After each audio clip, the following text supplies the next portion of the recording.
سر پہ یاد رکھیے ایک نقطہ بتاتا ہوں، جس کا سر اور پاؤں کی ہتھیلی تیل سے تر ہوگی، آج وہ کن کن بیماریوں سے بچا رہے گا اور اس کی نسلوں کے اندر کون کون سی بیماریاں منتقل نہیں ہوں گی، کہ جس کا سر تر ہوگا اور جس کا تلوے تیل سے تر ہوں گے، اس کی زندگی میں اور نسلوں تک ایک چیز چلے گی، نسلوں تک چیز چلے گی۔ حضرت علی کرم اللہ وجہ کے پاس ایک کیس آیا، وہ کیس یہ آیا، ایک صاحب فوت ہو گئے بڑھاپے میں، کیس آیا حضرت عمر رضی اللہ تعالیٰ کے پاس۔ حضرت عمر اپنے فیصلے، بڑے بڑے قضاء کے فیصلے، وَأَقْضَاهُمْ عَلِي، ہر خطبے میں یہ بات کہی جاتی ہے، تو چیف جسٹس تھے، تو ان کو عرض کیا کہ آپ یہ، اللہ نے آپ کو بہت سمجھ فہم دی، مائی ایک آ گئی کہ میں بھی اس کی بیوی ہوں، کوئی نکاح کے کاغذ، اسٹامپ، کوئی پرتے، کوئی یونین کونسلیں تو ہوتی نہیں تھی، انہوں نے کہا یہ بھی اس کا بیٹا ہے، لہٰذا میراث میں مجھے بھی حق ملنا چاہیے۔ اب کوئی گواہ نہیں تھا، پتہ نہیں تھا، ادھر ادھر سے پتہ کیا، اور ایک مائی کہنے لگی یہ بھی اس کا بیٹا ہے بڑھاپے کا، یہ بھی بیٹا ہے، یعنی ایک بڑھاپے کا بیٹا ہے،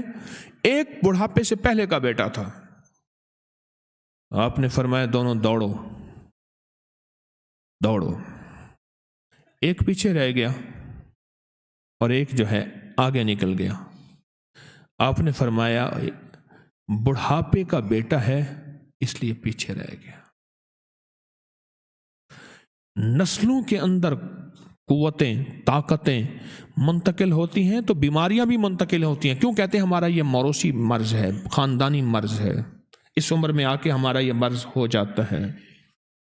جس کا سر اور پاؤں تیل تر رہیں گے اس کی نسلوں میں کمزوریاں، بیماریاں، بڑی بڑی تکلیفیں، اس کی ایک لمبی لسٹ ہے،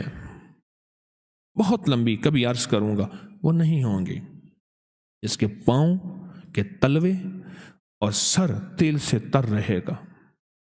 یاد رکھیے گا، چھوٹا سا نقطہ ہے، جو تر رہے گا، حیرت انگیز نظام ہے اس کے ساتھ۔ ہلکا سا پاؤں کے تلووں کو تیل لگا دیا کریں سوتے ہوئے، اس دن کی، اس رات کی نیند دیکھیں، سکون دیکھیں، چین دیکھیں، راحت دیکھیں، اور سوتے ہوئے سر کو تیل لگایا کریں،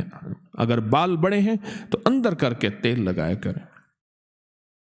یہ چھوٹی چھوٹی چیزیں ہوتی ہیں جو ہماری زندگی میں مسائل اور مشکلات کو دور، اور ہماری نسلوں تک یہ چلتی ہیں، نسلوں تک چلتی ہیں۔